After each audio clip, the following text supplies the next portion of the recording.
श्री कृष्ण के 3 रूप हैं, एक ऐश्वर्य रूप, एक माधुर्य रूप प्रेम का, और एक रस स्वरूप। इसलिए जो निकुंज का मंत्र है, इस निकुंज के मंत्र में श्री कृष्ण के 3 नाम हैं।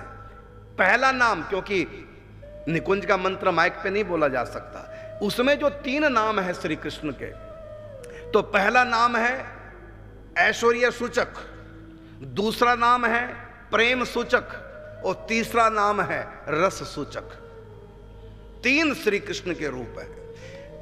तो भागवत जी 2 रूपों की चर्चा तो करता है, उनका ऐश्वर्य रूप और उनका माधुर्य रूप, लेकिन इससे भी आगे जो उनका रस स्वरूप है, इसकी चर्चा रास पंचाध्याय में केवल चरण चिन्ह दिखा करके सुखदेव जी इशारा संकेत मात्र करते हैं, उनका तीसरा रूप है।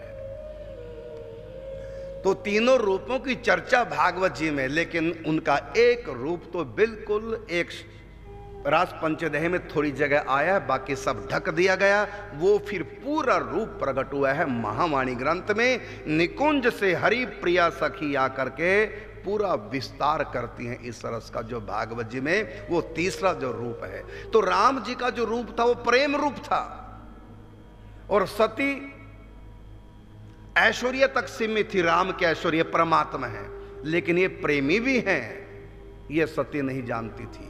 तो सती प्रेमी राम में भगवान राम देख रही है, उसको मिल नहीं रहा। शंकर जी कहते हैं तो सती से विश्वास कर लो, वो जो परमात्मा है मेरे हृदय में सदा विहार करने वाला सच्चिदानंद घन स्वरूप, उन्हीं का ये प्रेम रूप है। सती कहते वो ये नहीं हो सकते। क्यों? वो आपके जो इष्ट हैं भगवान नारायण, वो तो सर्वज्ञ है, लेकिन ये तो सर्वज्ञ नहीं। वो तो सर्वशक्तिमान है, ये तो सर्वशक्तिमान नहीं। वो तो आनंद स्वरूप है, ये तो रो रहे हैं आनंद स्वरूप नहीं। तो आपके जो इष्ट हैं वो तो ये नहीं है। भगवान ने कहा ये बात सच है। शंकर जी कहते हैं वैसे नहीं है, लेकिन उन्हीं का ये भी एक रूप है। लेकिन सती मानने को तैयार नहीं। सती को चाहिए ईश्वर वाला रूप। फिर परीक्षा करने गई, फिर भगवान ने कहा ठीक है, तू मेरा प्रेम रूप तो समझ नहीं पा रही है, लो फिर मैं तुमको अपना ऐश्वर्य रूप दिखा देता हूं।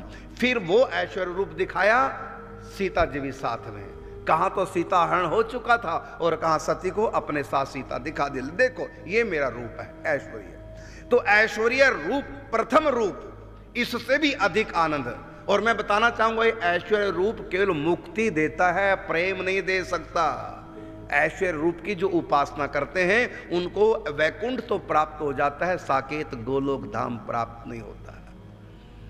और जो प्रेम रूप की उपासना करते हैं राम के कृष्ण के, उनको साकेत वैकुंठ साकेत और गोलोक प्राप्त हो जाता है, लेकिन वृंदावन प्राप्त नहीं होता। जो इनके तीसरे रूप की उपासना करते हैं, निकुंज का जो स्वरूप है, उन्हीं को निकुंज वृंदावन का रूप प्राप्त होता है। लोग कहते हैं भागवत में राधा नहीं। अरे क्यों होगी राधा भागवत में? ये तो परमात्मा का रस स्वरूप है। वहां राधा रानी की चर्चा जरूर आई है, लेकिन सांकेतिक भाषा में। गोपियां कहती हैं रास के समय जब ठाकुर जी अंतर्ध्यान हो जाते हैं, अरे गोपी ये चरण कृष्ण के हैं, हमने पहचान लिए। इनके साथ साथ और भी एक गोपी के चरण हैं। ये कौन है? वो भाग्यशाली गोपी। बस कौन है? वही राधा है। इसलिए नाम तक नहीं लिया, क्योंकि निकुंज का जो इष्ट नाम है, जो साधक जपते हैं, वो राधा नाम है। तो उसको वहां ले नहीं रहे हैं, संकेत कर रहे हैं। ना तो राधा नाम लिया और राधा रानी की चर्चा की है भागवत में चिन्ह के रूप में। ये इतना गुप्त रहस्य है। ये तीसरा जो रूप है, जो सामने अनाधिकारी बैठे थे उनके लिए नहीं। इसलिए कहा ये जो रूप है, इस रूप के बारे में कहा ऋषि मुनि ज्ञानी योगी का भी नहीं जहां प्रवेश अधिकार। ये वो निकुंज का दरबार, राधा रानी का दरबार है। तो परमात्मा के 3 रूप, ऐश्वर्य, माधुर्य और रस स्वरूप। तो निकुंज के ठाकुर कौन है? रस स्वरूप श्री कृष्ण परात्पर महाभाव रूपा राधा। तो वेद ने भी तीनों रूपों की चर्चा की है।